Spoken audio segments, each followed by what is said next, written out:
It's story time. Today we're going to be reading The Man in the Moon by William Joyce. This is a great series. This is one of the good ones. Of course you know the guardians of childhood. You've known them since before you can remember, and you'll know them until your memories are like twilight. Santa Claus, the Tooth Fairy, the Sandman, the Easter Bunny, and the others. But the very first one was the Man in the Moon. Many once upon a times ago, the Man in the Moon began his journey. It was during the Golden Age, a glorious time of hope and happiness and dreams that could come true. As a baby, the Man in the Moon had everything a child could need. His father showed him the wonders of the heavens through his telescope, while the Moonbot crew whistled a jolly toot-toot to every passing ship. By the light of the glowworms, his mother read to him from her primer of planets, as the moon mice hushed one another so they could listen too. And he had a devoted little friend named Nightlight to watch over him. Together they all sailed from one peaceful planet to another in their beautiful ship, the Moon Clipper.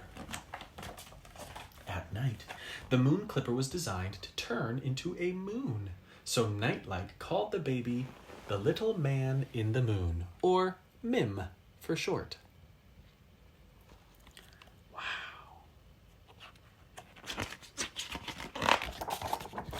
Nightlight never slept, and every night he sprinkled dream sand over Mim and sang him a lullaby. Nightlight, bright light, sweet dreams I bestow. Sleep tight all night, forever I will glow. As long as Nightlight watched over him, Mim was safe from nightmares. But darkness came to the Golden Age. It came in the shifting shape of Pitch, the king of nightmares. He had heard of the little boy who had never had a nightmare, and this he could not abide, so he vowed to make that boy his own, a prince of nightmares. In search of Mim, Pitch sailed in his nightmare galleon on waves of fear, plundering planets, extinguishing stars, and scuttling every airship that crossed his path. He's a mean guy. Mim's parents knew of the perfect place to hide, an uncharted little green and blue planet in a distant galaxy. It was called Earth, and it had no moon. The Moon Clipper glided in deepest silence, speeding away from Pitch's darkness. Suddenly, out of the gloom, the nightmare galleon appeared, so close Mim could see Pitch standing on the bow. "Toot toot," asked the baby. "Where is that oh-so-innocent child who has never had a nightmare?" Pitch demanded, glaring straight at Mim. Then he signaled the attack. Oh no! Mim's parents commanded Nightlight to take the baby to a hidden nursery deep in the darkest tunnels of the ship. "But first you must kneel and take this oath," they said. Their voices rang out through the smoldering smoke and flame. "Watch over our child, guide him safely from the ways of harm. Keep happy his heart, brave his soul, and rosy his cheeks. Guard him with your life, his hopes and dreams, for he is all that we have, all that we are, and all that we will ever be." The battle rocked the Moon Clipper as Nightlight rushed Mim to safety. Seeing a tear on the frightened child's cheek, he took it and held it close to his heart.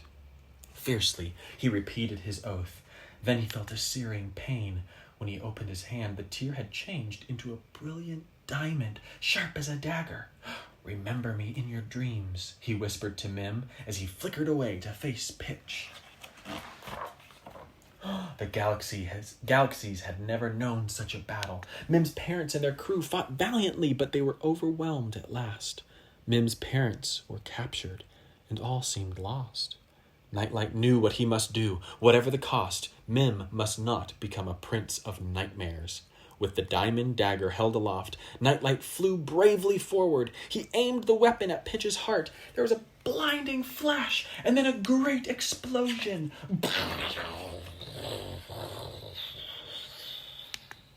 Oh, there's Mim and the moon mice. With the big explosion. When all was still, Mim crawled up to the surface. "Toot toot," he whispered. His parents didn't answer. He looked around him. Pitch and his galleon had vanished. The beautiful hull of the moon clipper had been blasted away. It was now just a moon and would never sail again. "Toot!" he called once more and listened. Again, no answer came. Finally, he looked up at the sky. He saw a group of new stars shimmering above him. He stared at them until he was sure. His mother and father were there, far away, but still there. But what of noble little Nightlight? The baby glimpsed a shooting star, as bright as dream sand as it fell to earth. Slowly, the remaining moonbots, moon mice, and giant glowworms surrounded Mim. The only words he knew were toot toot, so he said them over and over again. Gently they lifted Mim up and carried him into the tunnels of the moon. The baby looked up at the sky and waved, gazing longingly at his parents' constellation. Now he truly was Mim, the little man in the moon. Mim's new life had many comforts. Every night, one of the lunar moths would circle the moon with Mim on its soft, woolly back. He'd stay awake long enough to see his parents' constellation, then he'd sleep and dream of Nightlight and their gentle golden age.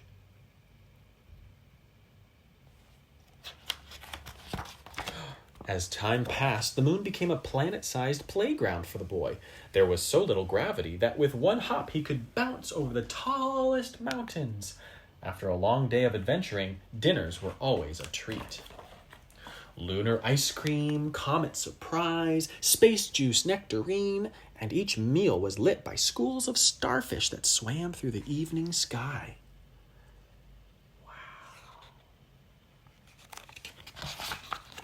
As young Mim wandered through the moon's tunnels, he discovered the primer his mother used to read to him. In the book was something he had completely forgotten, the little green and blue planet. He ran to his father's telescope. As he peered into it, he remembered the long-ago shooting star that had fallen to Earth. But it was not Nightlight he found. "There are children on Earth, children like me," he cried. Years went by, and the man in the moon was no longer a little boy. His new friends on Earth were very far away, but their lost balloons often floated up to the moon. Mim found that if he held them close to his ear, he could hear the hopes and dreams of the children who had lost them. He listened carefully. Soon he had a whole collection of lost balloons. Mim learned that sometimes the children just needed a toy, or a candy, or a prize, or a sweet dream, or a good story to cheer them up. So Mim gazed down upon the earth, scanning mountain tops so remote they were hidden in the clouds. There he found a grand toy maker to make the children's toys, a regal rabbit to make them candy eggs, and a fairy from the kingdom of Punjam Hilo to leave prizes under their pillows. He even found a sleepy little fellow on a faraway sandy island who seemed to know all there was to know about dreams. And lastly, Mim brought the children of Earth a lovely lady who would tell them stories. Do we know who these are? This is Santa Claus, the Easter Bunny, the Tooth Fairy, the Sandman, and Mother Goose. But for all the joy Mim brought to Earth, there was one thing he had not been able to change. The children were still afraid of the dark. Although Pitch and his nightmare men were nowhere to be seen, Mim knew that the children still had nightmares. And after all this time, he had never had one himself.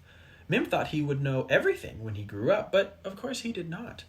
"This growing up is a tricky business," he said to himself. Every day he listened to the lost balloons and watched the children through the telescope and wondered how he could help them. "If only I could find them a friend like Nightlight," he thought.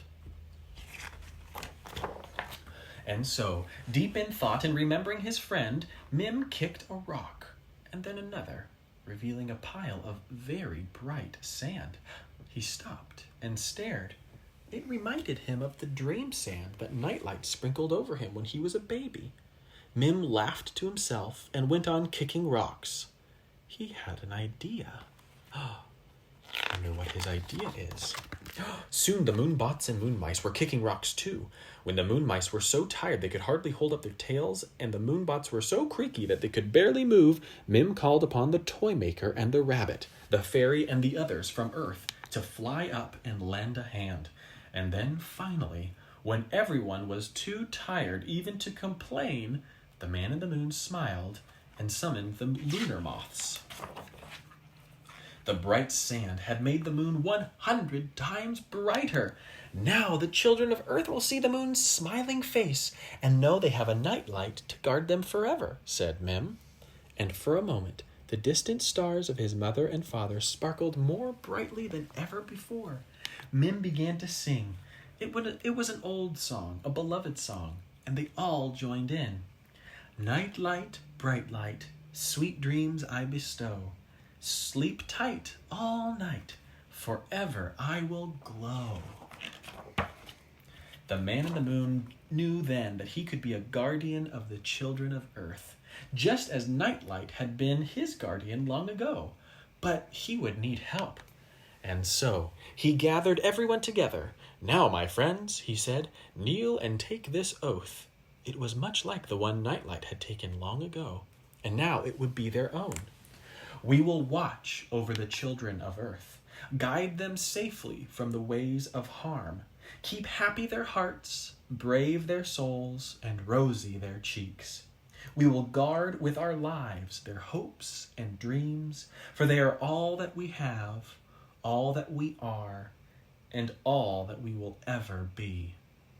So began the Guardians of Childhood.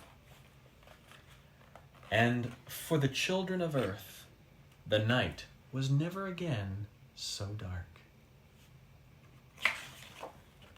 The end. Oh, I hope you like that story as much as I do. Have a good night.